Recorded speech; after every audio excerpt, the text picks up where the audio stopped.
voyez, nous, chez nous en Afrique, on est un peu dans les émotions, on pense que parce que les gens nous aiment trop. Ce n'est pas vrai. Il faut qu'on soit un peu de pragmatique. Sur la terre des hommes, on ne te donnera pas parce que tu plais aux gens, mais parce que les gens ont des intérêts à défendre et à prévaloir. Sinon, à faire prévaloir. Généralement, nous avons des acteurs qui luttent des postes, qui luttent des titres et qui malheureusement sont à côté complètement et de la plaque de leur rôle véritable.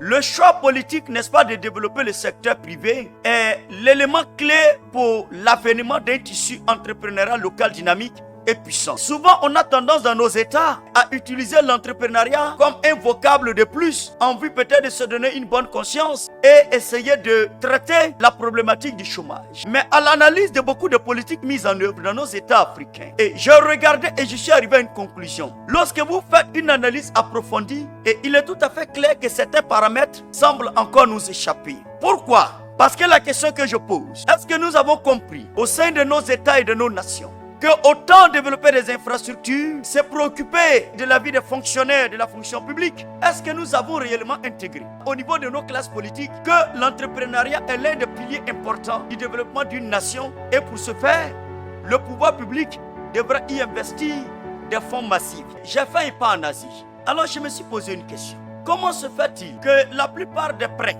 que ces pays-là font à nos États, chez nous en Afrique, ces prêts-là sont plus ou moins soumis à des conditions? Et parmi ces conditions, la plus visible et la plus retentissante se trouve l'obligation pour nos États généralement, lorsqu'il s'agit de financer des projets bien précis, d'octroyer ces projets aux entreprises issues de ces pays, prêteurs, n'est-ce pas, de nos pays. Cela voudrait dire qu'on nous prête 10 milliards et que nous accordons 10 milliards de projets, n'est-ce pas, à une société de ce même pays. Vous voyez, je suis allé faire une analyse et j'ai compris que les leaders de ces pays ne sont pas naïfs.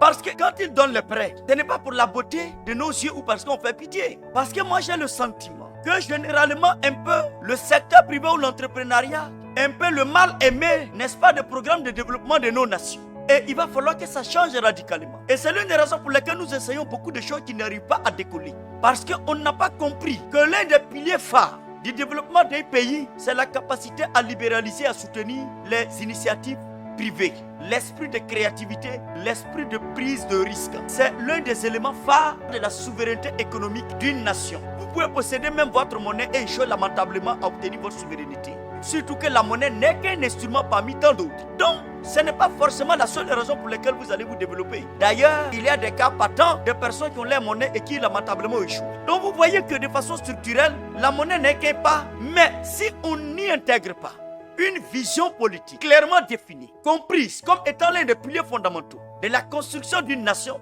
dans toute sa diversité socio-économique, je vous dis la vérité. On aura beaucoup de bruit, on aura beaucoup de programmes, on aura beaucoup d'infrastructures, mais en réalité, les citoyens ne sentiront pas du tout et l'économie de leur pays et ne vont pas pouvoir en jouir. Et d'ailleurs, permettez mes chers leaders que je puisse m'appuyer sur les dernières crises, n'est-ce pas, depuis la crise sanitaire coronavirus, depuis les guerres en Ukraine, et les crises géopolitiques entre les grandes puissances. Aujourd'hui, jamais il n'y a eu d'époque que notre époque actuelle où les nations devraient comprendre la nécessité, n'est-ce pas, de promouvoir la création de richesses locales.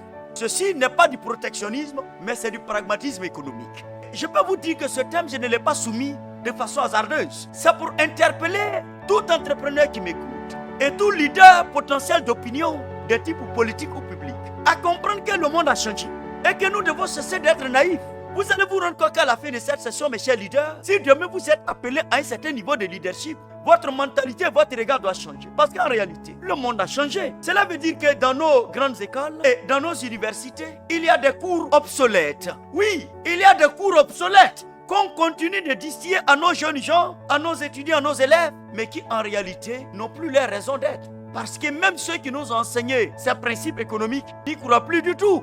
Alors comment se fait-il que nous continuons d'être naïfs quant à nos choix stratégiques de développement économique ou alors de la compréhension du rôle crucial que joue l'entrepreneuriat dans la construction d'une nation? Et si en tant qu'entrepreneur dans ton engagement entrepreneurial, tu n'intègres pas, que tu ne comprends pas que ta décision d'entreprendre va te pousser à jouer un rôle dans la société et que cela aura un impact à caractère social, c'est sûr que tu auras une vision limitée à ta personne.